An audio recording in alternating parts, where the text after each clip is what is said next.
Bienvenue à la ferme du Bec et Loing. Nous sommes paysans en Normandie. Nous cultivons en agriculture biologique et nous sommes également professeurs de permaculture. Et la permaculture, c'est ce dont nous allons vous parler aujourd'hui. Ce film est le premier d'une série consacrée à la permaculture, aux micro-fermes et à toutes ces pratiques culturelles assez originales que nous testons ici et qui permettent de produire beaucoup sur très peu d'espace avec des moyens vraiment naturels. La permaculture propose de prendre la nature comme modèle. Alors, pourquoi donc prendre la nature comme modèle? Parce que la vie est apparue sur cette planète il y a plus de 3,8 milliards d'années. Et ça a donné ça, ce monde incroyable qu'on a la chance d'habiter. Elle a surmonté d'innombrables obstacles pendant toute cette évolution et elle n'a eu de cesse d'évoluer vers des formes de vie de plus en plus sophistiquées et même réussi à coloniser tous les milieux possibles, depuis la très très haute atmosphère jusqu'aux fosses marines les plus profondes. Et on peut considérer que la nature, c'est un réservoir de solutions absolument incroyables, des solutions simples, efficaces, longuement éprouvées dans toutes les conditions possibles et imaginables, et qui peuvent nous inspirer, à nous autres êtres humains, des solutions justement pour sortir par le haut de cette méga crise sociale, environnementale qu'on a nous-mêmes générée. Et si la permaculture propose de s'inspirer de la nature, de se mettre à son école, c'est pour imaginer des installations humaines qui fonctionnent, tant que faire se peut, comme des écosystèmes. Pour cela, encore faut-il bien connaître et comprendre les milieux naturels. Les écosystèmes fonctionnent en boucle. Ils sont très économes en intrants, très économes en énergie, généralement productifs, autonomes, résilients. Et en plus, chaque écosystème apporte une contribution à la vitalité, à l'équilibre de l'ensemble de la biosphère. Et leur grand secret, c'est que tous les composants de l'écosystème sont reliés. Ils interagissent. Chaque élément profite des uns, mais il profite également aux autres. Les déchets de l'un sont les ressources de l'autre. Et le tout est plus que la somme des parties. La forêt-jardin dans laquelle nous nous trouvons, c'est une imitation de la forêt sauvage. Les écosystèmes naturels produisent généralement 2 fois plus de biomasse à l'hectare que nos agrosystèmes cultivés. Parfois d'ailleurs même davantage. Bien sûr, tout cela se fait sans engrais, sans travail du sol, sans arrosage, ni aucune intervention humaine. Et cette forêt-jardin, elle fonctionne comme une forêt sauvage, avec ses étages de végétation. Mais la différence, c'est que tous les végétaux de cette forêt-jardin sont comestibles. Et ce système illustre parfaitement l'esprit de la permaculture. C'est s'inspirer de la nature pour subvenir à nos besoins sans dégrader la planète.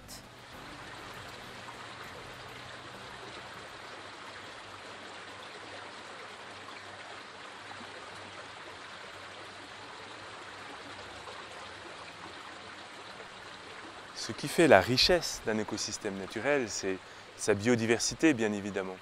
Mais c'est tout autant le réseau de connexion extrêmement dense qui relie tous les composants du système.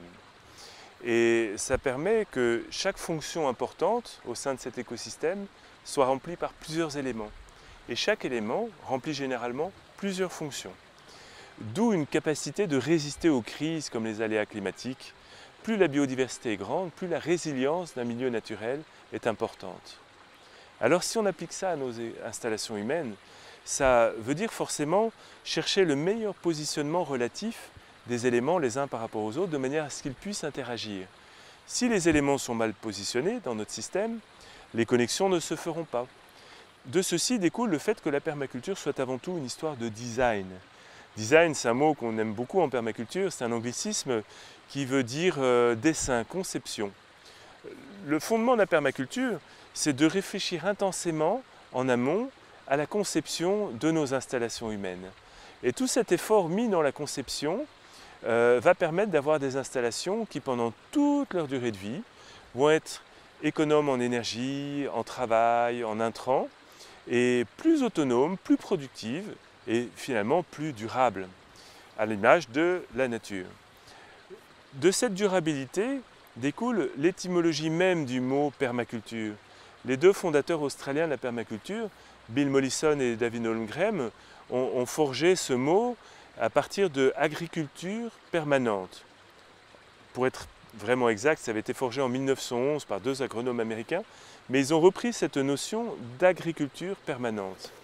Et puis au bout de quelques années, ils ont réalisé que finalement, l'art de la permaculture allait bien au-delà des jardins et des fermes. Il pouvait s'appliquer potentiellement à toutes les installations humaines, comme les villes, les entreprises, les communautés et même des événements immatériels. Voilà ce qu'est la permaculture, c'est l'art d'imaginer une culture durable, une culture permanente.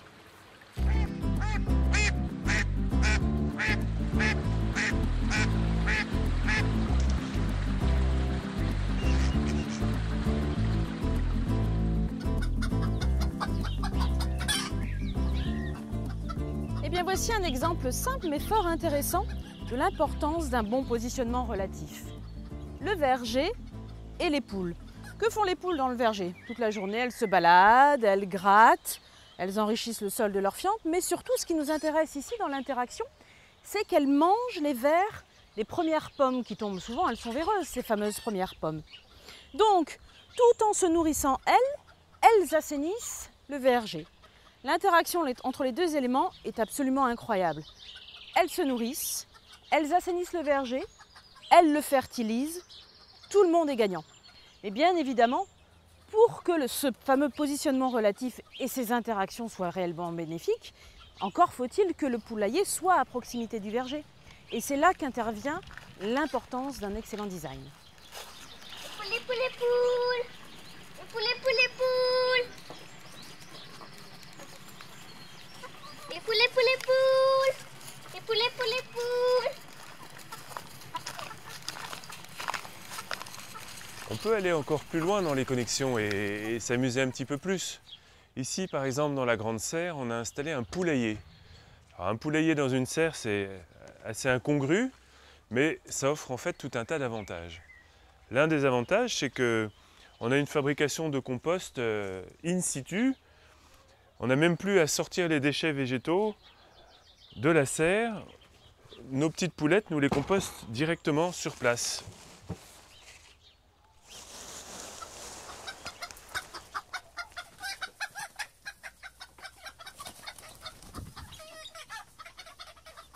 On nourrit les poules gratuitement et on a une fabrication d'un compost absolument extraordinaire. Tenez les poules, bon appétit, de la verdure, des concombres. Parce que les poules grattent, fertilisent avec leur fiente, Perrine ajoute des micro-organismes et on a un compost qui est une véritable bombe. Alors bien sûr, elles ont tout un parcours extérieur également. Ça va les poules? La vie est belle?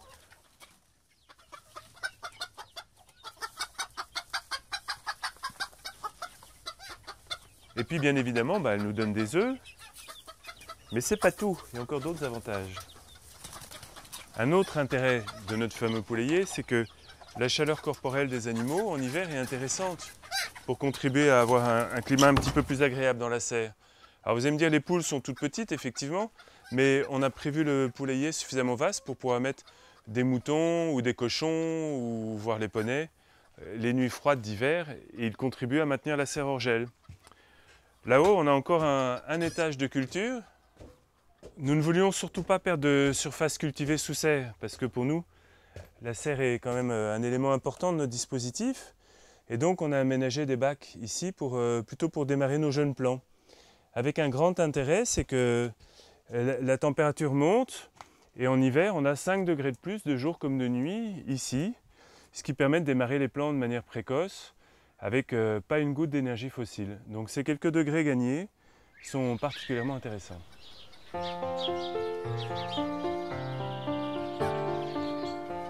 En positionnant des animaux au cœur de la serre, on a cherché à renaturer cette espèce de grande bulle de plastique qui est bien évidemment très artificielle par nature, mais néanmoins très importante pour nous parce qu'on est en production 12 mois sur 12.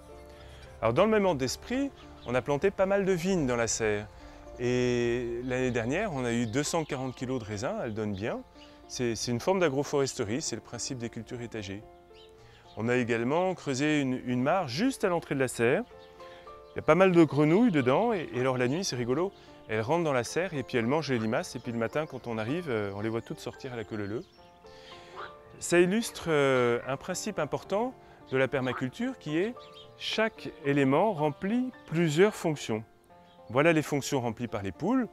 Elles donnent un excellent compost, des œufs, leur chaleur corporelle. Elles désherbent et elles fertilisent les cultures autour de la serre.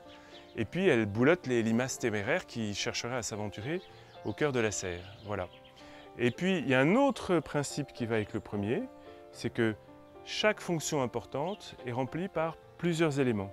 Par exemple, pour la fertilité, on a d'autres sources de fertilité, on ne dépend pas que des poules. Pour contenir les limaces, on a également des canards coureurs indiens, par exemple, qui sont des mangeurs de limaces qui vivent là-bas dans les jardins. Ils ont même une petite île privée qui flotte au milieu de la mare.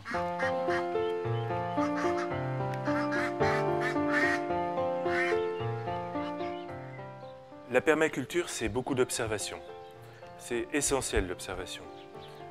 En fait, on remplace les matières premières et les énergies fossiles par de l'intelligence, de la réflexion, de la créativité aussi.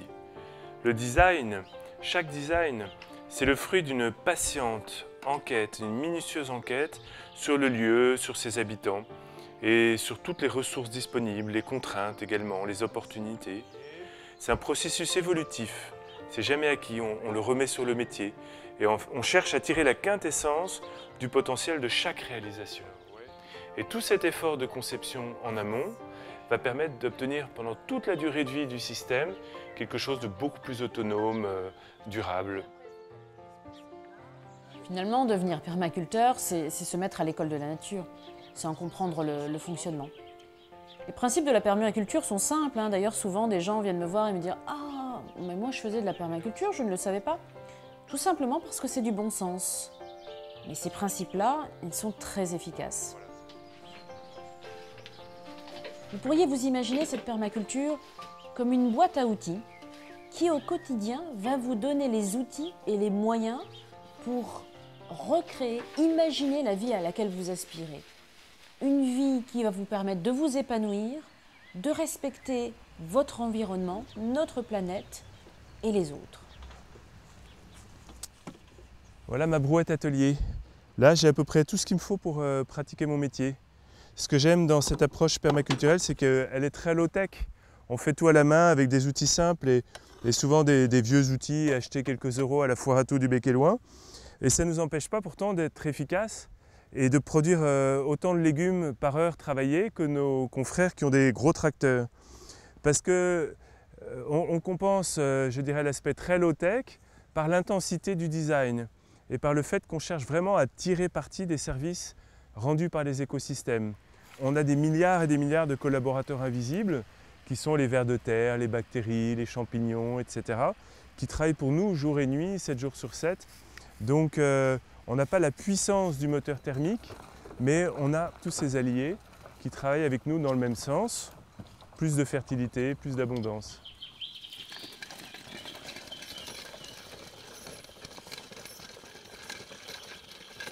La permaculture, finalement, marque une rupture profonde avec la société de consommation. L'homme moderne, si l'on y réfléchit bien, a cessé d'artificialiser la nature, remplaçant systématiquement le vivant par des technologies. Avec les résultats que l'on sait. En quelques décennies, les grands équilibres de la planète ont été littéralement bouleversés. Et aujourd'hui, nous autres occidentaux, on consomme 3 planètes. C'est-à-dire que notre empreinte écologique est de 3 planètes. Donc, comme on n'en a qu'une, il devient très urgent de diminuer rapidement notre empreinte écologique, de diviser par 3 notre empreinte écologique. Et la permaculture est peut-être le meilleur outil pour ça, qu'on ait à notre disposition. Et je voudrais souligner le fait que rentrer dans une démarche de transition, ce n'est pas du tout une punition qu'on s'imposerait. C'est quelque chose, au contraire, un processus libérateur, heureux, voilà, et qui rend la vie belle. Et j'insiste là-dessus parce que moi, j'adore cette idée de rentrer en transition. Et en fait, en quelque sorte, la permaculture, c'est comme un nouveau logiciel qui nous permet d'inventer le monde de demain.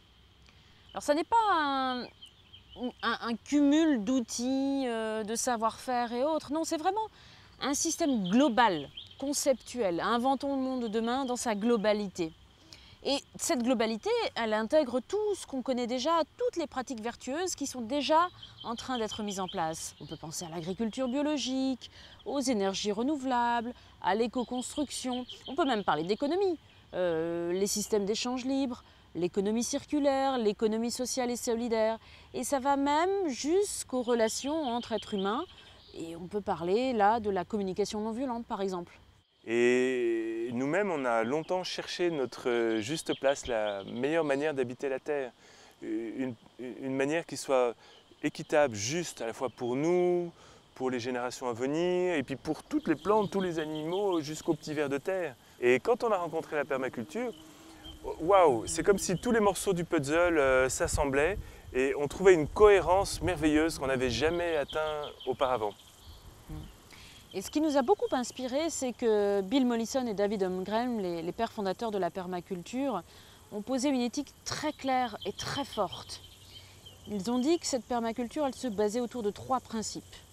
Prendre soin de la terre, prendre soin des hommes et partager équitablement. Et véritablement, cela nous a inspirés tout au long de notre cheminement. J'espère que ce sera le cas pour vous également. Dans le prochain film, on vous invite à une balade dans la ferme et on vous expliquera comment on a cherché à y appliquer les principes de la permaculture.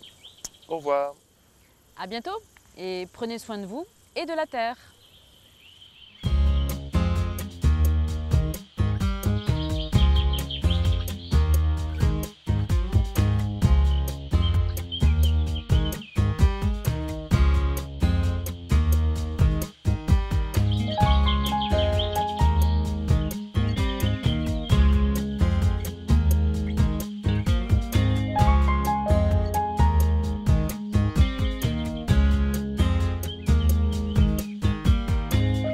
Cette série de films met en image notre livre « Permaculture, guérir la terre, nourrir les hommes ».